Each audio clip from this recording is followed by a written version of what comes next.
Well, I guess we should get busy. Today, you guys think I'm kidding about this, but I woke up this morning and within about 10 seconds was thinking about another angle to a Hume uh, issue. Uh, these things just pop into my mind, but Hume's going to be our topic for today and maybe probably more than today. Uh, we left off last time talking about Descartes and his uh, ontological proof that, if you remember, was that I have a proof of the existence of God. If you remember, was I have a picture or an image of a perfect being in my mind, and since I'm imperfect, I couldn't have produced this picture, and so therefore God exists. That's the argument, and it's just one of the dumb arguments that the history of philosophy possesses, along with this is essentially the same structure of the argument that was done by Saint Anselm years before, which is normally that's what's called the ontological argument. This is a different version of it. Uh, but this kind of reasoning, this scholastic reasoning that we saw in Descartes, it's hard for me not to be harsh about it. It to me, the human intellect just stopped about a little after Aristotle, maybe 100 BC, and didn't pick up again until about 1300. It was all those years. I'm not talking about artistry or great music or uh, poetry or literature. I'm just talking about philosophical argument and debate. It's just a big junkyard of crap, and but it isn't clear why it was junk, or it wasn't clear. And these people, what I'd say is they were ensorcelled or just mesmerized by the power of language that they thought they had discovered something, a road to the metaphysical world by just using words. Well, words are just symbols that. Anyway, we're gonna see how Hume has disassembled this, and I consider Hume. I said that the end bookend of the Middle Ages was Aquinas, and these are my categories. But it really didn't come to a crashing end until David Hume, because he was the one that really put all this stuff to bed. However, William of Ockham, who was a contemporary of Aquinas, didn't buy these proofs either. We went through all the five proofs for the existence of God, all of which we found to be uh, fallacious. And by the way, it's not, they wouldn't put it that way, but this is the current position of the Catholic Church, that they do not actually prove the existence of God. What they'll do is bolster your faith if you already believe. So remember back to Augustine, whose saying was, believe so that you may understand. Well, in fact, that's from Isaiah, is it? I forget what. It's from the Bible. Anyway, um, Occam, who was a monk, a friar, he didn't buy that these arguments actually prove the existence of God either, which you have to give him credit for as a Christian who's a practicing friar. You would think that he'd get on board with this, but along the same lines, Aquinas himself didn't buy the ontological proof of Anselm. So these guys were not insensitive to logic. However, the problem with all of the medieval people is that the answer had to come out not inconsistent with scripture. Well, that's no fun way to play the game. That's like being in the NFL and just say the Lions are going to win because the Lions win. That's not any way to do an intellectual investigation into something. You know what the answer is, and whatever your argument is or uh, assessment of it, it has to not end up being inconsistent with Scripture. Well, That's a bunch of Bronze Age stuff that wasn't very well edited, composed over a period of centuries. And we have to make everything that we think consistent with that using Greek logic that the Bible writers didn't know anything about. It's just, it was a really bad program and it kind of set. And by the way, let me re-emphasize this. Anybody who disagrees with me, I welcome that because I could learn something. And also, if you have a question, I should say, your question may very well be better than my answer. So don't be shy about asking questions about things that don't make sense to you. That's what we're here for. So, but anyway, so maybe you're set back or appalled by my statement that philosophy essentially died for 1,000 years. But let me hear it then. Douglas, I see you've got your hand up. Yeah, the only thing I would say about that is that philosophy in the West died. Oh, yeah. Well, that's what we're talking Yeah. about. Sure. So, but the other thing is, why do you think they kept making these fallacious arguments? Was they didn't want to go to hell, or what was the deal? Well, I Because thought that, I think, I'm sorry. I was just going to say because they're obviously faulty. Well, they didn't think so, and if they thought so, they thought they were doing the right thing. They thought they were strengthening the justification for a belief in God. And by the way, just to review, Tertullian didn't think these were worth anything, these proofs, because and Occam took this same point of view that the very idea that you have to prove God's existence shows that you don't have any faith. The idea that you think that something finite like the human mind could come up with logic that would prove the existence of God was to to Tertullian's mind ludicrous. That's not going to happen. Why would you think that would happen? That was kind of his position. So the Christian tradition wasn't unified in their belief in this kind of logic, but nevertheless, that said, you couldn't they controlled the institutions of higher learning for 1,000 years. So you're not going to get hired. In fact, we're going to talk about Hume today. Hume, who was brilliant, was never given a university position. He tried at both the University of Edinburgh and the University of Glasgow, and he couldn't get hired. Why? Because he was an atheist. I mean that, and then yet I told you I think that the University of Edinburgh had a building named after him, which recently, because of political correctness, has been erased. So I guess I don't know the story on that. It'd be interesting to find out what prompted them to finally actually name a building after a guy they wouldn't hire. Um, Got to be a good story there. Now, Hume was a Scotsman and he was always described as likable.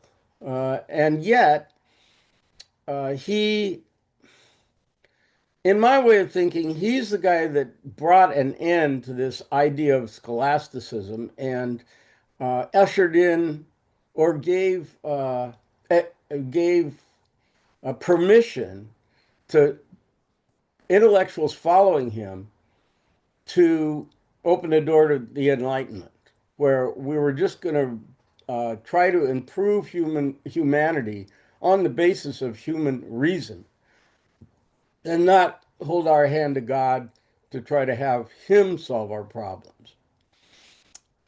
So Hume's a guy that I don't know, he deserves a huge amount of credit. However, he was famous in his literary career. He was famous for writing a history of Great Britain, which was well received, and uh, his philosophy books, however, the ones we're going to talk about, were not well received. Nobody, they were just languished in obscurity. Yeah, Meredith. Can you just tell me what Hume's dates are? Ah, well, let me see if I can. That's a Go that's ahead. a question. 1711 to 1776. Well, there. 1611? 1711 to 1711. 1776. Wow. Peter's got my Thanks, back here, Yeah, Peter. he as died in usual. 1776, around the time of the Declaration of Yeah, Independence. And yeah, James this is, Boswell went to visit him, and Boswell essentially said, "How can you die not believing in a future life?" And Hume said, "It's very easy." And Boswell found it very difficult to believe that Hume was doing anything other than lying to keep up a good front, because he was so shocked by this possibility. yeah, th that gets us into, well, let's not talk about that. But yeah, it's good to remember that that Hume is writing in the build up to the American Revolution, or a little bit before that, and Kant was writing during the American Revolution. I'm not sure the date of the Critique of Pure Reason. Maybe Peter knows. He seems to have my back. 1781. 1780. Look at this. Oh, our own private You've chat read much more GPT. philosophy than I have, but I'm good with dates and names. Well, I'm terrible Yeah. with dates, and I'm not too bad with names, but I'm terrible with dates. I just go, okay, what happened back there then Yeah. sometime.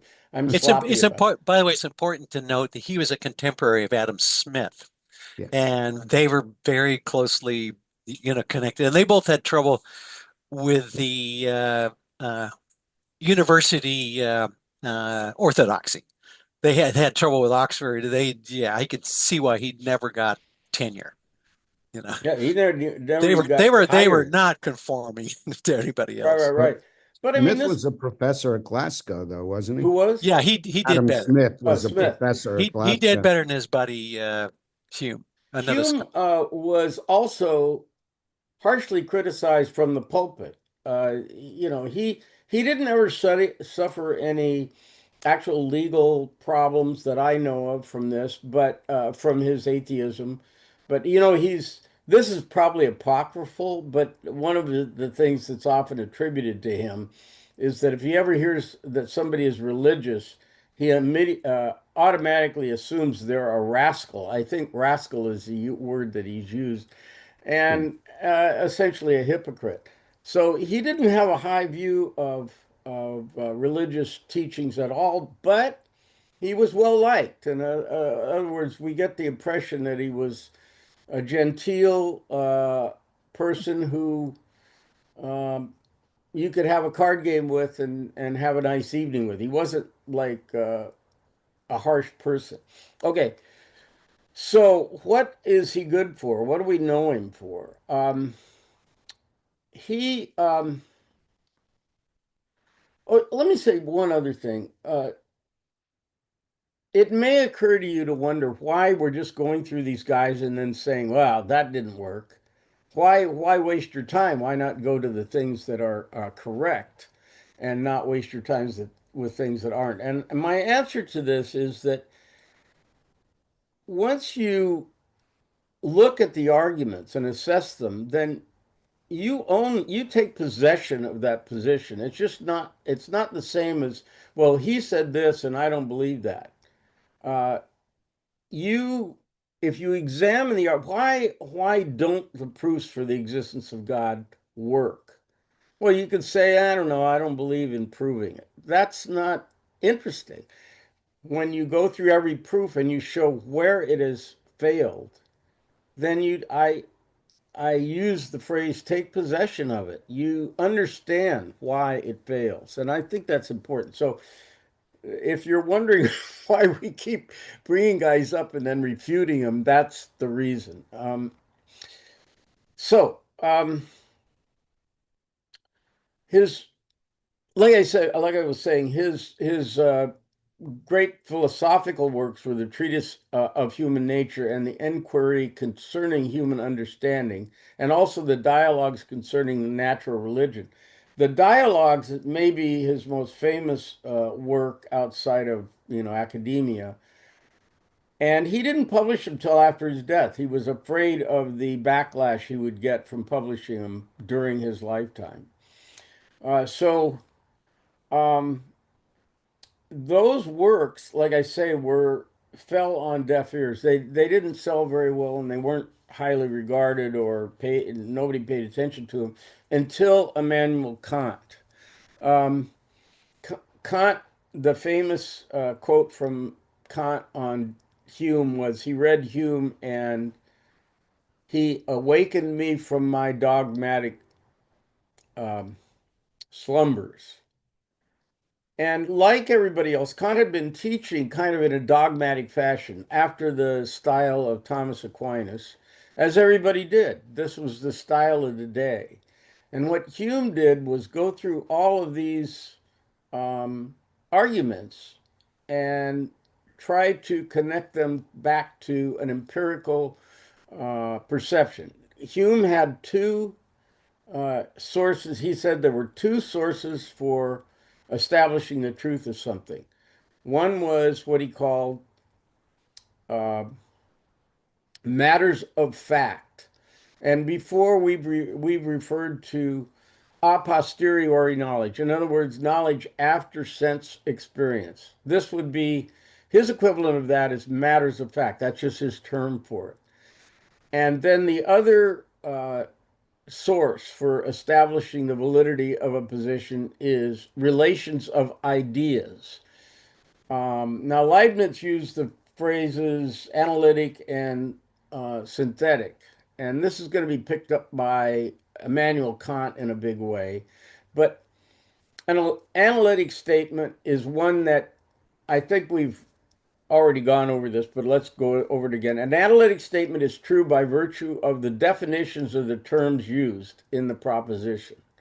In other words, you don't have to go outside. You can just say, well, uh, uh, I know several bachelors who are not married. Well, that's fine. But I know a bachelor who is married. That's not fine. And we don't have to know, we don't have to take any um, steps outside of our study to find out whether that's true or not. You can't know a bachelor who's married. Uh, that's an analytic analysis of that statement. Whereas if you said 10% of all the people who claim to be bachelors are actually married, well, that's a whole different thing that you'd have to research. You'd have to do some kind of research to find out. So those are the two avenues. Now we've been since the get-go, since Plato, we've been talking about a priori and a posteriori, and I think I've mentioned that there's these pairs of reasoning uh, come under a lot of names which are closely related but not exactly the same. A priori doesn't necessarily mean the same as analytic, and logical doesn't necessarily mean the same as a priori, but it's related. And a posteriori doesn't necessarily mean the same as empirical, but it's related.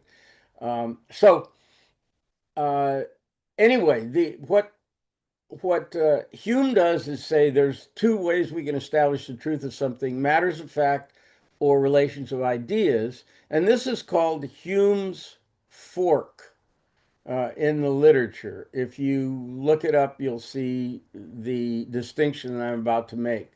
So, um, well, it's just what I said basically. The a matter of fact is something that you have to go look at. You have to empirically experience, and so Hume wanted to say that um, it has to be traceable back to an actual sense experience. The other one, relation of ideas, is just purely logical. And what Hume is going to say is anything that is just relations of ideas is tautological. If we can prove something just by the relations of ideas, then it's empty. And there is actually a way of putting it that Kant um, made famous that means the same thing. He's picking this up from Hume. He says thoughts, I don't know if this is going to confuse things or not, but to me, this is well said. Thoughts without content are empty. That means matters of fact, relations of ideas. If all you're doing is analyzing the meanings of the words in a sentence, Kant says thoughts without content are empty. In other words, without relationships to observable facts. They're empty. And then he says intuitions without concepts are blind. So intuitions is Kant's word for sense experience. So he gets this basically straight from Hume, of course, is writing in a different language, so it's not that surprising that they have different terms. So anyway, so the idea is that all logical relationships that are in analytic thought or in a priori thought, all of those things are empty because they don't have any values to plug in.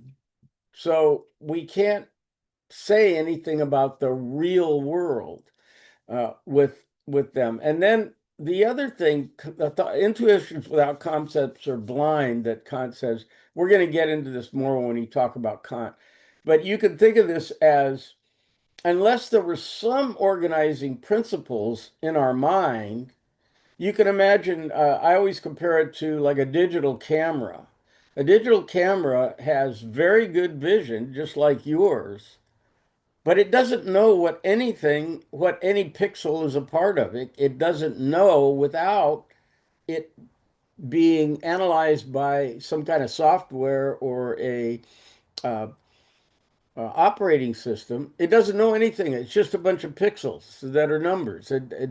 There's no deciding what is being seen, right?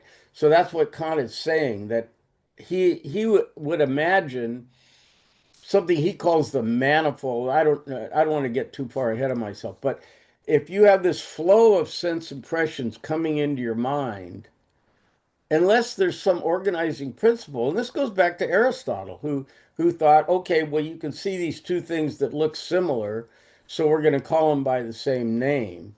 And Aristotle kind of thought that was an ability of the human mind that actually identified real relationships in the world. And Kant wants to say, and Hume wants to say, but in the absence of that ability to say these two things are the same, you just have a bunch of pixels in your visual field that has no interpretation. You don't have any interpretation. It's just a bunch of stuff coming into your sensory apparatus. So, uh, going back to now, Hume, matters of fact and relations of ideas. If you go through, by the way, most of the, um, not all, but let's say half of the criticisms I gave of the five ways of proving the existence of God were taken from the dialogues concerning natural religion. Yeah, Meredith. We missed. Okay, logical relations are empty, and intuitions without, what's the next word? Oh, well, Kant says intuitions without concepts. Without In concepts. other words, you can call them categories, but anyway, organizing principles is what he's saying. So So concepts is the the other way to say concept in this formulation is organizing principles. yeah, that's mine, but you could say categories. That would be another thing. That's a more traditional. That's what Aristotle or Kant himself would say. Categories. Your mind categorizes things like same or different, here or there, then and now. Those are all categories that the human mind uses to sort out the just incoherent data that's coming into the brain. Thanks. Okay, so um, many of the criticisms of the five ways that we went through are actually come from Hume himself. So uh, if you examine every one of those theories on the basis of Hume's kind of two uh, standards there, you're going to find out that um, they don't hold water. And I'm going to actually just go through those again, emphasizing the kind of point Hume would make. One of the really famous ones was, if you'll remember, the first proof for the existence of God by Aquinas is, oh, let me just say one thing before. This is what Hume is responding to, this kind of thinking. He isn't just going from in a vacuum, just starting talking, yapping away while he's fishing with somebody. He's responding to the scholastic tradition when he's making these points. And they're critical points about the entire scholastic tradition. So if we go back to the first proof for the existence of God, which was causality, we notice that things have causes. This A causes B, and B causes C, and C causes D. Well, there must be a beginning to all those causes. This is um, Thomas's uh, proof, and so the the beginning to all the causes has to be God. Somehow, God had to. There had to be a starter, and it's what Aristotle calls the unmoved mover, and Aquinas calls God. But Hume says he wants to all concepts, all the ideas you have in your head have to be traced back to a sense experience in order to be valid. If you're saying something about the real world and not just about logic, the scholastics thought they were saying something about the real world, but Kant says, I mean, excuse me, Hume says, well, have you ever experienced the beginning of everything? Okay, well, have you ever experienced an infinite series of cause and effects? Neither of those things have you experienced. So therefore, you can't trace your idea. If you're trying to say something about the real world, you can't trace your idea about any experience anyone has ever had about the real world. And so there's no way to determine which one is correct. You, they're both equally incomprehensible, an infinite series of causes or a beginning of everything. And we still haven't sorted this out. I think I went through this when we talked about the first way, but it basically comes from Hume.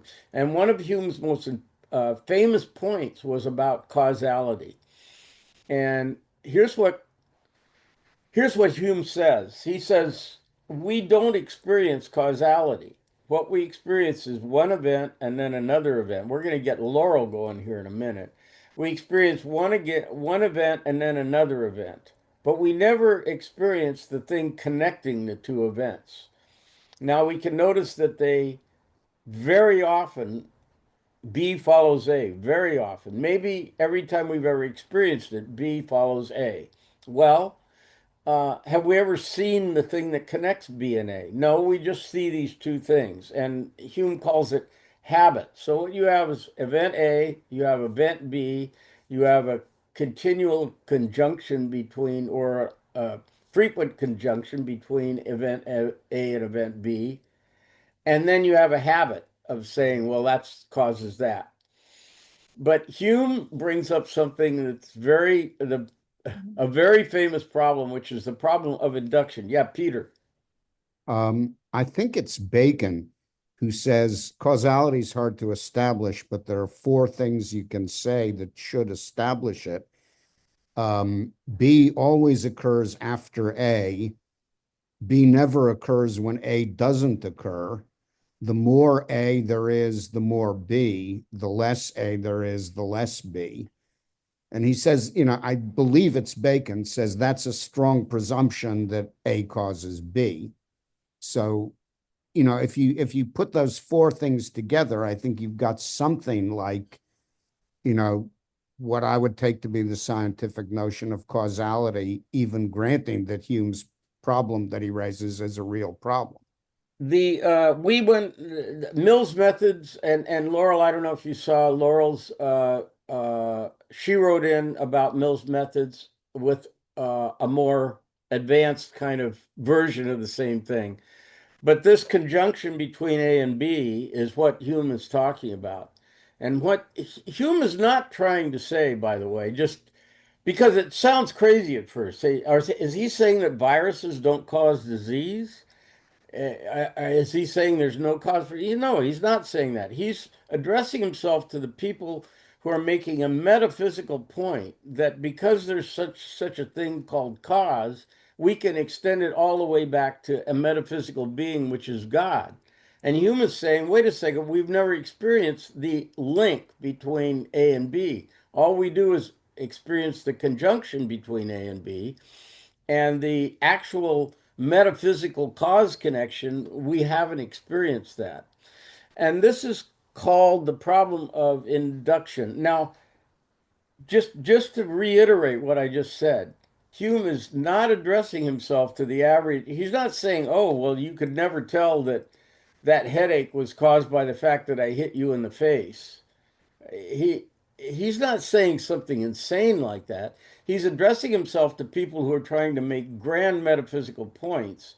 And he's saying, wait a second, you don't have any actual physical evidence to base what you're saying on. That there is something called cause, that things are linked by. And by the way, to Hume's credit, this has kind of borne itself out in the 20th century with quantum mechanics. Cause and effect are not well understood, or quantum mechanics can't align itself to the concept of cause and effect. And what Hume says, this is called the problem of induction.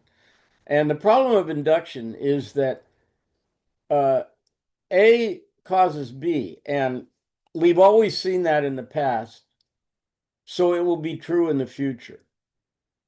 But Hume says, well, how do we know that something that always occurred in the past will occur in the future is a good law? It's a good principle to follow. And he says, well, the reason we know it is because it's always worked in the past. So the justification for the law of induction is circular. It's the law of induction. Does that make sense to you, what he's saying? That we can't, and so another way of putting this is all of science, even what Laurel does, is history. In other words, we can't prove that the sun's not going to explode 10 seconds from now. We can't explode because Laurel's going, what? Uh, Well, yeah, no, I mean, I'm, I guess, but I'm a little, I won't say troubled. It Troubled seems is good. there's, he's almost saying you can't argue from seeing that there are apparent causes to some things, that there is a cause for everything, and you can't regress that back. Is that? That's part of it. Yeah, that's part of it. He, uh, one general way to look at what he's doing is he's saying you can't arrive at a certain metaphysical conclusion uh, without having any evidence for any evidence for it. Kant's going to address this in a way I think I can make clearer. But the idea is that you're claiming something on a metaphysical plane, but you don't have any proof on a metaphysical plane. You're using our experience as your foundation, your evidence. But you don't have any evidence that that applies to metaphysics. In other words, things like God. And by the way, it also doesn't apply to things like value or good and evil. It doesn't. It also doesn't apply to that. We're going to get to that in a minute. So Well, maybe not a minute, but not arguing that Austin Bradford Hill should be thrown out in the trash. He's basically saying that the work that I drew, or Bradford Hill describes, he's not saying that has no value. He's saying that those techniques don't answer the questions that the scholastics were trying to do. well, that's fair. That and by the way, Laurel, just to reiterate, he's not saying what you do is of no value. He's No, not saying that at all. He's not saying something crazy. those techniques that work in this setting where you have data and evidence, and that when you are in an absence of the kind of things that we put together to answer the questions about epidemiology and etiology of disease, that in the absence of the tools we use for that, you can't apply those tools, I guess, too. Is that sort of? Okay, let me just bring a little bit of Kant in here just real quickly, but I don't want to confuse things. This is not Hume, it's Kant. But Kant is going to say that um, there's a phenomenal world and a noumenal world. The phenomenal world is the one we experience. And we don't really know what's beyond that. I'm going to get back to that in a minute. We don't know what's causing, we can't experience what's causing our experience to, we can't know that. We can't sense it. And we also can't apply the rules we find in the phenomenal world to that metaphysical world beyond, that is behind a wall. And that's what the medieval philosophers were all trying to do. They were trying to take, okay, look at this data, see God exists. That And thank you. and when I just said that all we know is history, again, he's making a metaphysical point. He's not making a point about we don't trust your judgment, Laurel. He's not saying that. He's saying that uh, as far as we know, God, if there's a God, he could just, the universe could cease to exist a second from now, as far as we know. We don't know anything except we know about it. It hasn't done so so far, so it probably won't do so in the future. But we don't have evidence for that. Yeah, Peter. Doesn't Hume give a famous example that's physical rather than metaphysical?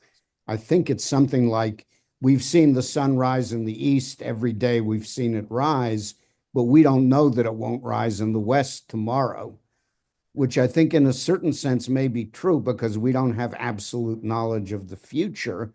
But on the other hand, if you know about the rotation of the earth and the movements of the sun and the earth, you know that the chance of the sun's rising in the west tomorrow is effectively zero. So The doesn't he make that kind of argument also as I well? don't I You don't that can't. I don't remember that particular example. However, um, it's a little hard to get this in at least it was for me to get this in your mind that he's not talking about common sense things like that. They're for all intents and purposes and for common everyday human life. Yes, all of those things work perfectly. But he's saying they're based on the idea that everything in the future will be as it was in the past. And the principle for that is that, well, that rule has always worked in the past. So he's making a metaphysical point, not a practical point. And so you might say, well, why do we need this stuff? We don't need this crap. We don't need these silly arguments if they don't even apply to our life. But bear in mind, for 1,000 years, they controlled the intellectual world. These ideas dominated what people thought, and you might get burned at the stake for denying that. So, yeah, they in if you believe certain things are absolutely true, it could have weird results. But he's not talking about anything practical. Gerald, you got your hand up. Yeah, it seems like I'm not sure if this is where Hume is going, but one of the biggest problems is okay, you have your intuition, you've watched these observed cause and effects. It's not too bad interpreting that. And then he goes back to, oh, or the scholastics go back to, oh, and so there's something before this. It's something that has never been observed, and they pour their whole religious belief into that item that they've never observed. And so it's really the jump is not, well, before this event, there probably was a very similar cause, and you get back and you build your philosophy around an unobservable. That's right. Uh, you know, as you know, this hasn't been resolved. Today. It hasn't been resolved. Nobody knows what happened before the Big Bang. In fact, I just read a an article about how the Big Bang itself is now some new kind of research with Mhm. some new particle or something has caused people to question the how the Big Bang occurred. I don't know. It's physics beyond me. Gerald may have some knowledge of this. Am I ringing a bell, Gerald, with anything you know about? Yeah, I have seen some recent stuff, and it's like, well, maybe we don't understand this. And I think that's a good observation. that we Yeah. realize as you get further and further back to that, and in this kind of that observable train is we're trying to infer the nature of something, and so far we're lucky to get 100,000 years from that event and infer what it was, and we don't obviously don't quite have control of all of the pieces of particle physics, and there's a lot of loose threads in there. So yeah, I think yeah, there's a lot of room to say, wait, there may be some whole new games going on, which is cool.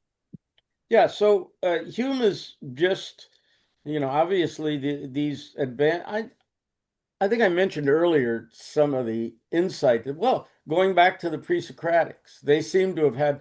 Now, I want to reiterate that I don't think they were any kind of supernatural thinkers or something. They didn't have uh, intuition that was handed down from on high or anything. But to their credit, like I was just taking a walk yesterday, and I was thinking about who would come up with the idea that everything I'm seeing, all the flowers and the streets and the cars, were all made out of water. I mean, why would you even why would you even think about, well, they all must be made out of one thing. Why would that ever occur to you? And yet, like we said, Thales' insight led eventually to the periodic table. This idea that there's a fundamental substances that are unchanging. Anyway, look, I want to not go on. Hume is going to take a while, I'm afraid, at least for me. And what I want to say is that there are four things that he's famous for denying that there's any proof for, and I think they will amuse you. The first one we've just been talking about, which is causality, the metaphysical concept of causality. And again, he's not saying that you can fly or anything crazy like this. For all practical purposes in our lives, causality works just fine. He's just saying when you go to try to prove God using that concept, you're on shaky ground. The second thing is that he denies the existence of something called substance, and that sounds pretty weird, and it's a kind of technical argument, but uh, it goes back to Aristotle. Aristotle thought that everything really was some substance, and it could be defined by the material, the efficient, the formal, and the final cause. And then once we figured out all those things, we knew what that substance was. And Hume says, well, no, we just know what the form of it is. We know what the material cause of it is. We may know how it got there. Uh, and we may have an idea of what its purpose is, although we saw that kind of collapse in Thomas's fifth way. But there's nothing, he wants to say there's nothing beyond that that's the actual substance of the stuff. There's the idea that hidden behind a human being or a rabbit, there is the substantial idea of the rabbit, and the rabbit is really this thing. Um, I'm not going to spend much time on this, but anyway, he denied that there was a real thing called substance. He denied there was something called cause. He's very famous for that one. The third one was God. That's kind of obvious that we don't have any concrete evidence for the existence of God. And I mentioned when we were talking about non-falsifiability, God is one of those propositions that can't be falsified. You can't think of a line of evidence that would prove that God doesn't exist. You can't do that. So anyway, that's not his reasoning. That's Popper's reasoning. But nevertheless, he would say that you can't trace your knowledge of God back to anything that you can sense. And of course, a Christian would say, "Well, wait a minute. The whole world is proof that God exists." That's a whole different thing.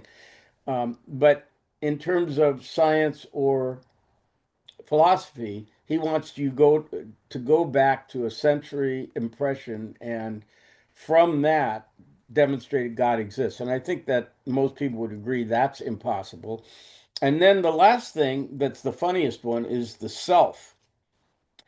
He doesn't believe that the self can be said to exist. Why does he say this? This is very funny stuff. He says, whenever you try to look at yourself, you don't see a self. You see a bunch of impressions, ideas, memories, ambitions, wishes. You don't actually see a self. And I think someplace he uses the metaphor of a theater.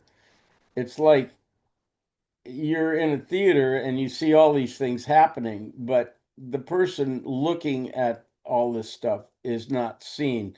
And Kant's going to make a lot of ground out of this insight. And you could say, for one thing, how do you know there's an ongoing self? How do you know that, say, every at a rate of speed that's below your ability to comprehend? Like I think anybody who's a film student here, that you would know, like beyond about 24 frames a second, it looks smooth to you, and anything less than that looks jerky. Jeff's nodding his head. Am I right about that? Anyway, there's a speed at which, uh, beyond which you can't tell. It's just smooth. You're probably what you're seeing now. Maybe there's a refresh rate on the screen. I'm not sure. Anyway, uh, how do you know that that's not what's happening every second? That there's no I, but every at 24 frames a second, or let's say 30 frames a second, just to be high def, your entire consciousness is being downloaded to your next self, 24 frames a second. The entire contents of your memory and consciousness is being downloaded and refreshed at a rate of 24 times a second. So, in what sense is that an identity? And even on a much more humble scale, do you really think you're the same person you were when you were 50 or when you were 3 or when you were 15? You have vague memories of these things, and you seem like you've always been called by the same name, but in what sense are you that same person that you were 10 minutes ago or 10 years ago? Uh, and so Hume wants to say that is something you never experience or have any experience of. And this is a very weird thing to say, but I find it endlessly amusing. Uh, so the thing you never perceive is the thing that's doing the perceiving. And again, what I said is Kant's going to make some stuff out of this, but the thing that is the witness to everything you're experiencing, that thing is not experienced by you. It's the thing that's doing the experience. So the self is something, and by the way, again, just to remind you, we're referring to his responses to metaphysical statements that have been made for centuries by people before him. The soul and the self, these are essential kinds of ideas. So again, he says causality, substance, God, and the self are things that are never perceived and we don't have empirical evidence for. So Hume, as you know, is one of the British empiricists. Locke, Berkeley, and Hume were the guys. Um, Locke was the guy that said that we're born with a tabula rasa, and Berkeley was very interesting. I don't know if you know the Galileo kind of is credited for the distinction between primary and secondary qualities. Like a primary quality is one that can be measured, like a scientific quality, but a secondary quality is like taste or color that is all individual. These are that's the distinction made by Galileo. In other words, trying to establish that there's some kinds of qualities that are uh, substantial and can be validated by science, and there's others that are entirely personal. And then Berkeley comes along and says, well, wait a minute. How can you measure something if you can't see what color it is, if it's invisible? So Berkeley's going to say that all qualities, secondary and primary, are uh, founded on a personal idea, a personal perception. And so there aren't any primary qualities, as it were. Everything is secondary. That's Berkeley's going to say that. He's a bishop. And so then Hume is the third of the three, and he's the one we're spending the most time on. But they're all pretty clever guys, Locke, Berkeley, and Hume. However, I want to say this, and this is probably a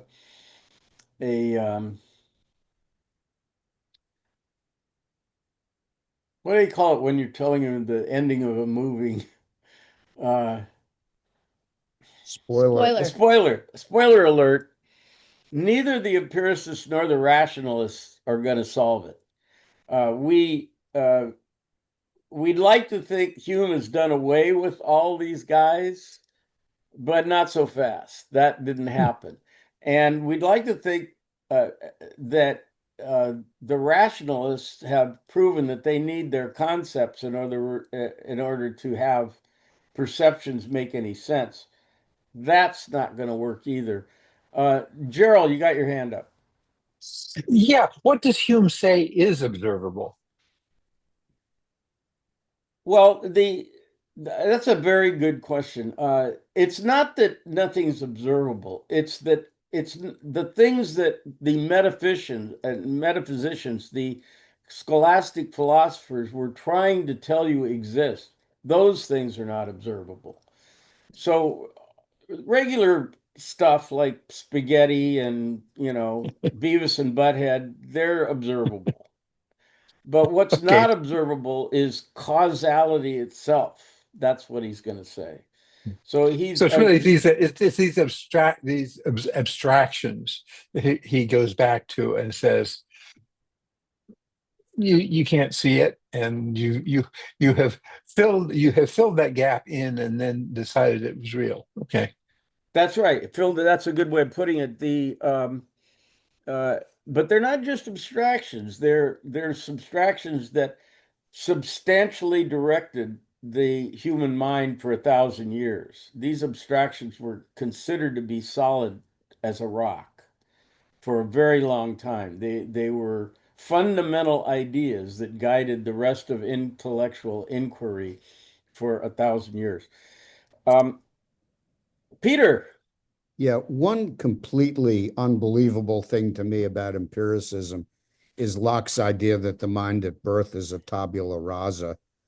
I would go more happily to the extreme opposite of that with, say, William Blake or some other mystic. But it is not possible that impressions made passively or accepted passively by a tabula rasa would add up to our practical abilities or our knowledge.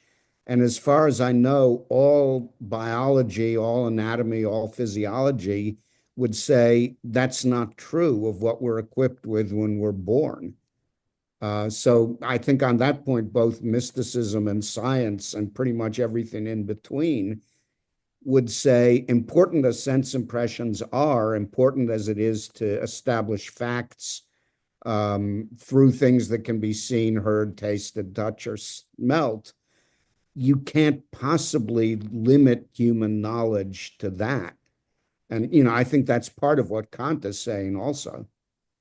well, at the risk of sounding like a broken record, if we recall the Meno, the empiricists cannot account for mathematics and how we know mathematics.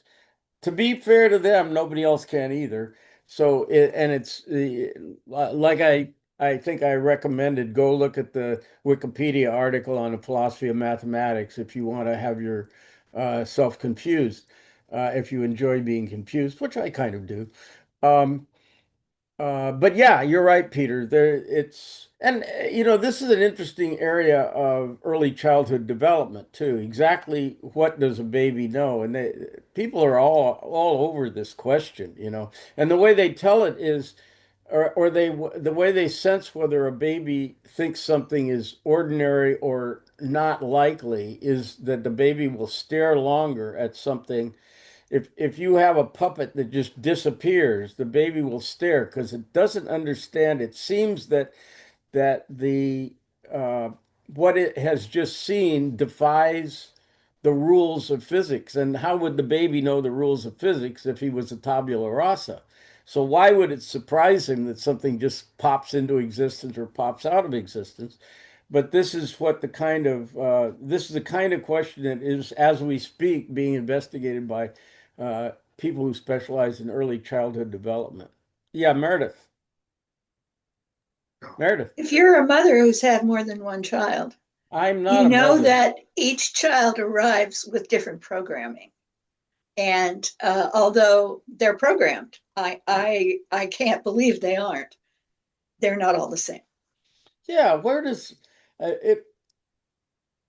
Well, again, Locke is making a philosophical point, and the reason he's saying it is that he doesn't believe that in these mysterious, and Plato doesn't have an explanation for it, remember? I mean, he doesn't believe that there could be any supernatural reason for it, or that we could have been reincarnated and know this stuff from a previous life.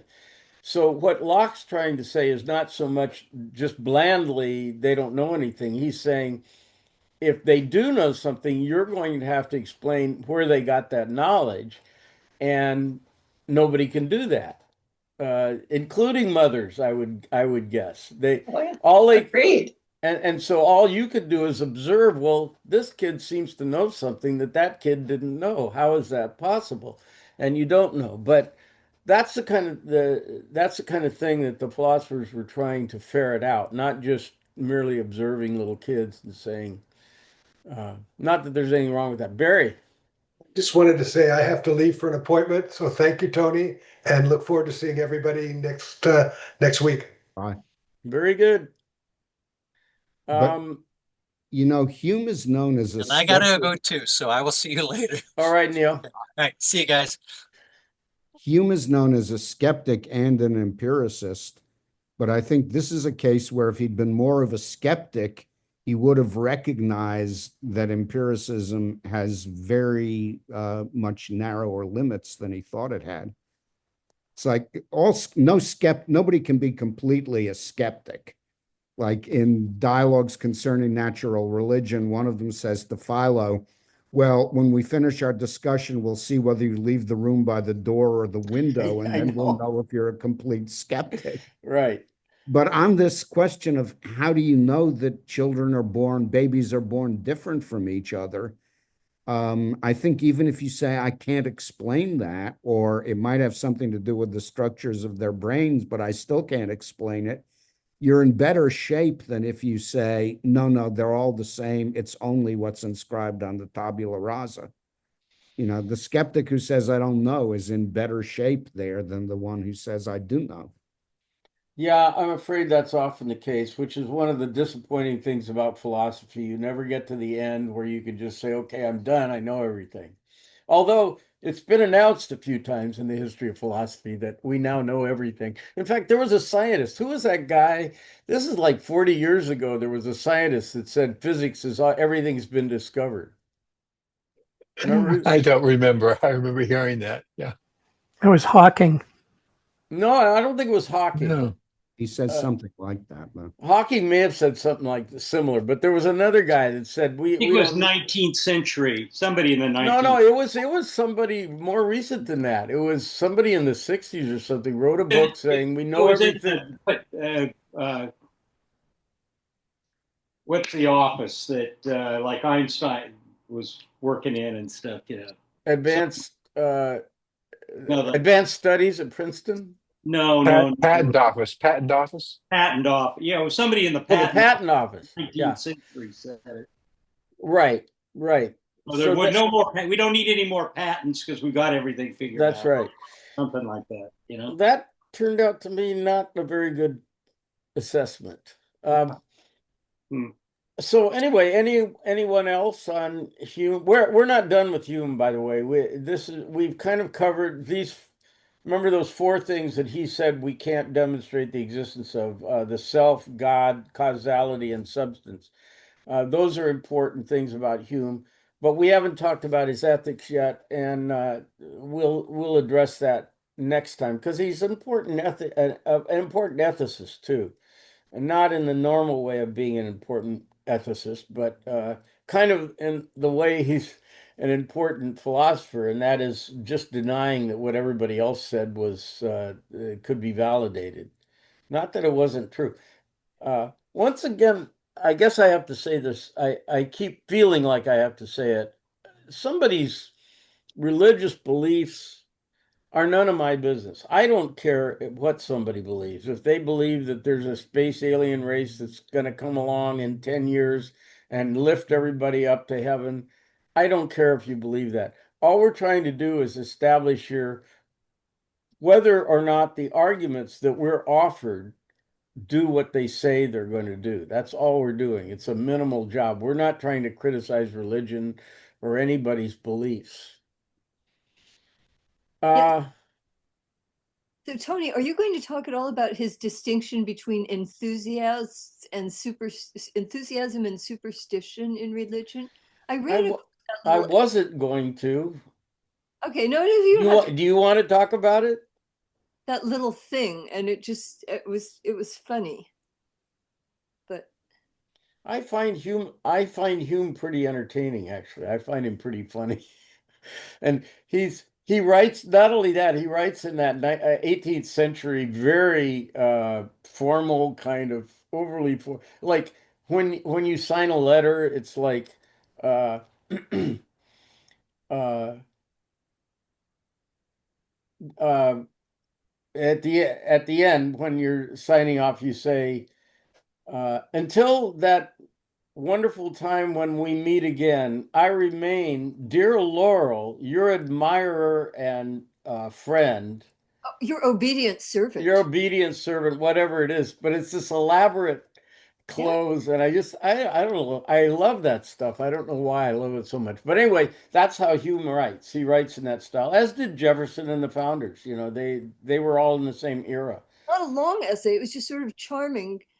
Um, I don't know, entertaining. I thought, or interesting. His distinction where he lumps religions into either and beliefs in general into either enthusiasms or superstitions.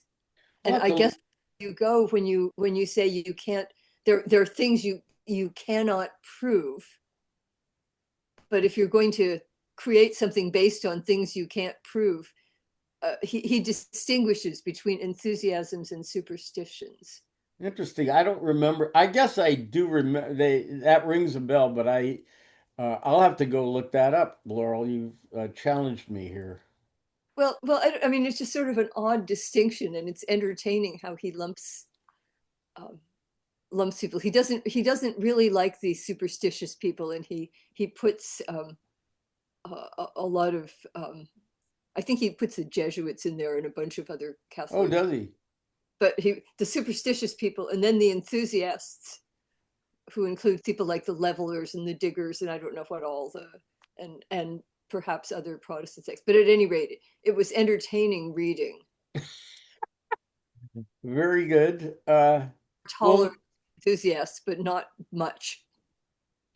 okay. So, next time we'll talk about his criticism of Hobbes' view of humanity, and also the other distinction that he's famous for is the is-ought distinction, which is um, often called Hume's guillotine. The other distinction was Hume's fork between of the two.